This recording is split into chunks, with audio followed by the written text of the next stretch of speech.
Saravá, Aueto, tudo bem com vocês? Tatas e Lopans aqui. Eu queria falar com vocês sobre umas polêmicas que eu andei vendo aí, alguns TikToks, alguns Instagrams, alguns YouTubes, né? E parece que isso acabou indo para todas as mídias praticamente, que é a questão do EQED, do Ogã, do Candomblé. Bom, como vocês sabem, né? Até com os bovinos aqui ao fundo, também sabem.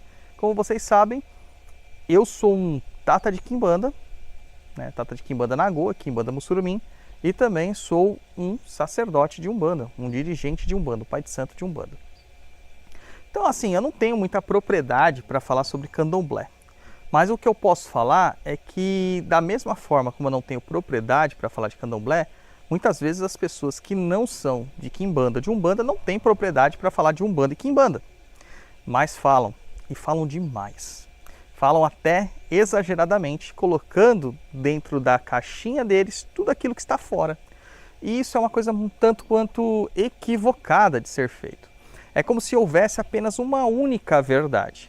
E a gente critica muito os cristãos a vida toda, né, desde o surgimento do cristianismo há mais de 2000 anos, sobre exatamente esse tipo de atitude, de tentar verificar toda a espiritualidade do mundo a partir da sua própria métrica, a partir do seu próprio entendimento, a partir dos seus próprios dogmas, a partir da sua visão religiosa, como se a visão deles fosse a única no mundo, fosse a verdade que salva, né? Eu sou o caminho, a verdade e a vida, né? Assim que é falado dentro da igreja, e que isso acabou passando também, né, para os evangélicos e gerou essa situação assim bem dificultosa que nós vemos nos dias atuais aqui no Brasil, de fanatismo, de radicalismo, sabe? Totalmente desassociados da realidade. O que eu quero trazer aqui para vocês, justamente nessa questão do EQED, Ogã, é que assim, a polêmica gira em torno da seguinte forma. Alguns babalorixás e alorixás estão dizendo que não podem controlar suas EQEDs e seus Ogãs que estão saindo incorporando por aí. Bom, para contextualizar a situação, né?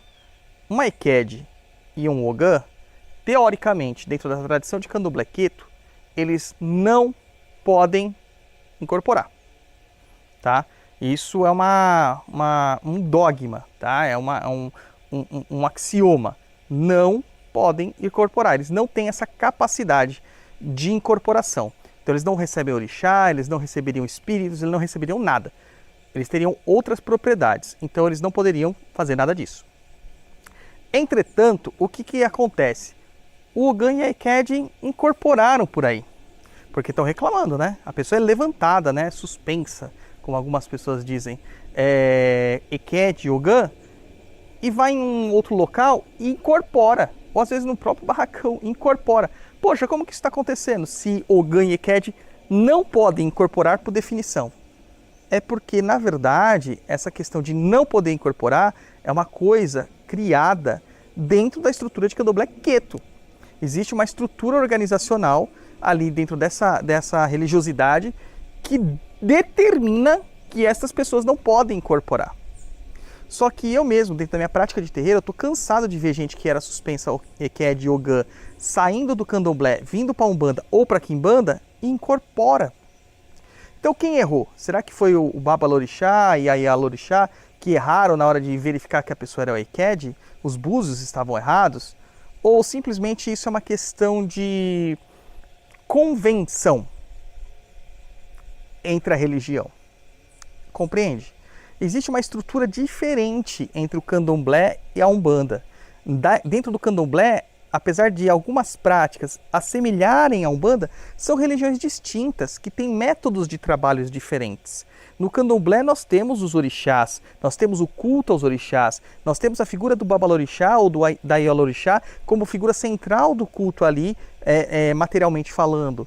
A incorporação, ela não é necessária e requerida, a não ser no meio da hora que você for receber o seu santo, por assim dizer. Tá? Já na Umbanda é diferente, a incorporação é requisito. Então é uma premissa básica que vai incorporar e vai receber entidades, o que não acontece no Candomblé. Apesar que o Candomblé está mudando, né, essas coisas, né? Eles estão incorporando os que eles dizem ser catiços cada vez mais. Mas não é a estrutura clássica do Candomblé. A estrutura clássica é sim do culto a divindades. E o culto básico da Umbanda é o culto a entidades. Então por isso que a incorporação é tão importante. Então, uma coisa que eu quero chamar a atenção aqui para vocês é que vocês têm que parar de analisar as métricas de uma religião pela métrica da outra, como se o candomblé fosse realmente o mais importante, como se fosse realmente a verdade única, como se fosse a religião africana por excelência. E não é. O candomblé é brasileiro também. Tá? E não é um candomblé. E todos os outros candomblés, os candomblés Jeje, Fon, os candomblés Angola, os candomblés de Caboclo, então eles não são candomblés. Tem que prestar atenção nisso, porque o que está gerando é novamente uma busca por um purismo religioso perigoso, um fanatismo, um radicalismo que não está sendo legal para ninguém na sociedade espiritualista.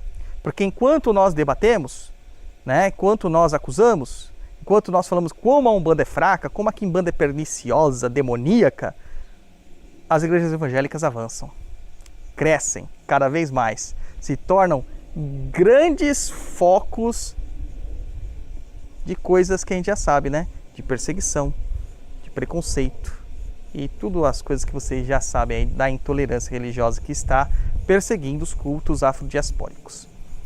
Eu trago isso não para uma crítica, mas para um pensamento crítico. Entendam a diferença. O discernimento, o do não aceitar qualquer coisa simplesmente porque te falaram. Então, pense, avalie, raciocine. Isso é o mais importante nesse momento. Axé, saravá e até uma próxima.